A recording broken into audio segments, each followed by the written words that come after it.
আসসালামু আলাইকুম। আজকে আমরা আলোচনা করব ডোকোপা 400 নিয়ে। এটা প্রস্তুতকারক অ্যারিস্টো ফার্মা লিমিটেড। এটা জেনেরিক নেম ডক্সোপাইলিন 400 মিলিগ্রাম। এটা পার পিস 12 টাকা করে। এক বক্সে 60টা থাকে। এক বক্সের দাম 720 টাকা করে। এছাড়া এটা এক পাতার দাম 120 টাকা করে। এছাড়া ডোকোপা 200 mg আকারে পাওয়া যায় এবং সিরাপ আকারে পাওয়া যায়। নির্দেশনা কি জন্য ডোকোপা 400 mg খাওয়া হয়? এটা সাধারণত ডাক্তারগণ দিয়ে থাকেন হাঁপানি, শ্বাসকষ্ট ও কাশি রোধের জন্য। এছাড়াও bronchial asthma, bronchospasm, chronic obstructive pulmonary disease, স্ফটিক, ব্রঙ্কিয়াল উপাদান সহ ফুসফুসের রোগ। ফার্মাকোলজি: ডক্সোপাইলিন একটি আদর্শ শ্বাসনালী সম্প্রসারক। গঠনগত দিক থেকে 7 নম্বর পজিশনে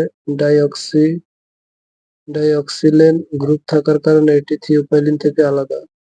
ডক্সোপাইলিন নির্দিষ্টভাবে ফসফোডাইএস্টারেজ 4 কে বাধা প্রদানের মাধ্যমে শ্বাসনালীর নিঃসরণ মাংসপেশির প্রসারণ ঘটায়। থিওপাইলিন থেকে আলাদা হওয়ার কারণে ডক্সোপাইলিন এডিনোসিস A1 এবং A2 রিসেপ্টরের প্রতি আকর্ষণ অপেক্ষাকৃত কম, তাই এটি অনেক নিরাপদ।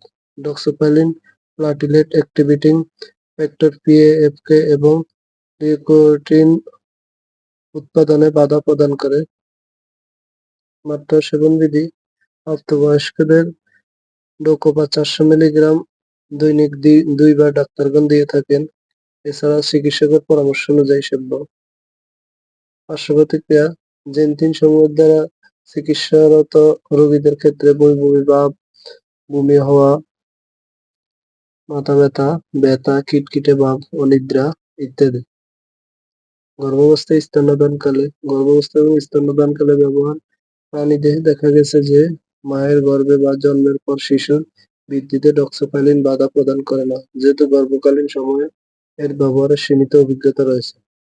শুধুমাত্র একান্ত প্রয়োজন হলে ডক্সোপাইলিন গর্ভবতী মহিলাদের দেওয়া যেতে পারে। স্তন্যদানকালীন সময়ে এই ওষুধ প্রতিনির্দেশিত। এছাড়াও গর্ভাবস্থায় স্তন্যদানকালে অবশ্যই ডাক্তারের পরামর্শ নিয়েই ব্যবহার করতে হবে। Therapeutical class: bronchodilator, methyl xanthine derivatives.